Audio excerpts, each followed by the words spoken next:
Alors aujourd'hui, on est parti pour une sortie en groupe. On va aller voir le coach pour lui demander quels bénéfices on peut tirer de ce type de sortie. Alors l'importance de faire des sorties collectives, c'est surtout pour s'entraîner avec les collègues, pour que ce soit un peu plus convivial.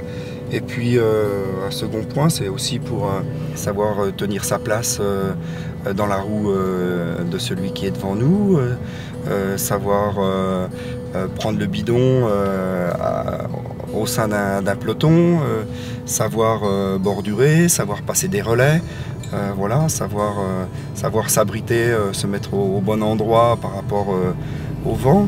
C'est toutes des petites choses qu'on apprend à faire lorsqu'on est en peloton. Si on est seul, c'est des choses qu'on aura des difficultés à mettre en place. Les bénéfices quand on roule en groupe, ça nous permet de rouler plus longtemps. On a une plus grande phase de récupération avec l'abri du vent.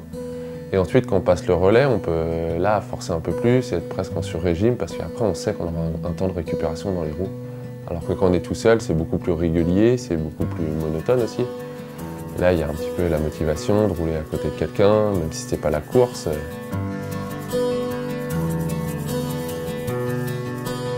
Quand est-ce qu'on va faire des sorties en groupe?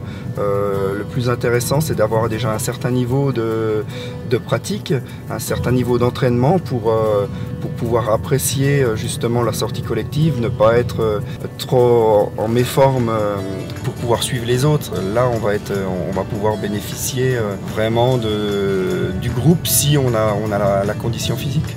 Donc, pas aller en groupe si on n'est pas en condition physique.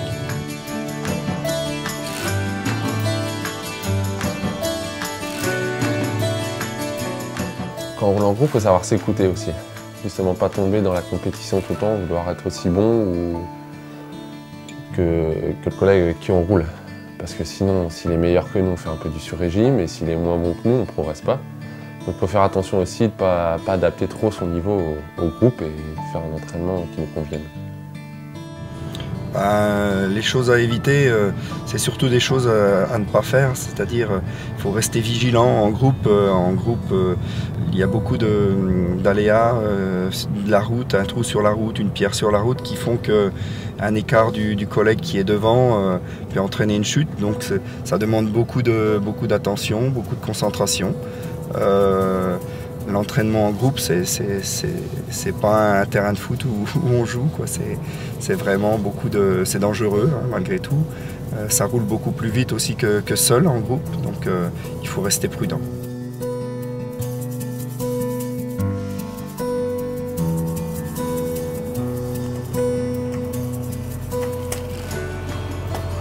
Rouler en groupe, c'est convivial. Nous venons de voir tous les aspects positifs et les intérêts de ce type d'entraînement. Par contre, attention à ne pas vous laisser distraire. En effet, on a vite tendance à oublier les bonnes habitudes. 1 à 2 gorgées d'Hydrixir toutes les 5 à 10 minutes. Pour ça, la petite astuce pour bien y penser, c'est de programmer votre cardio-fréquence-mètre à intervalles réguliers. Quand ça sonne, vous buvez.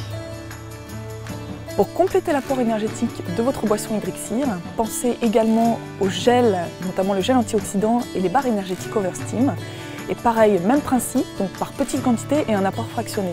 Les gels à peu près toutes les 45 minutes à 1 heure, et puis les barres, donc par petite quantité très régulièrement.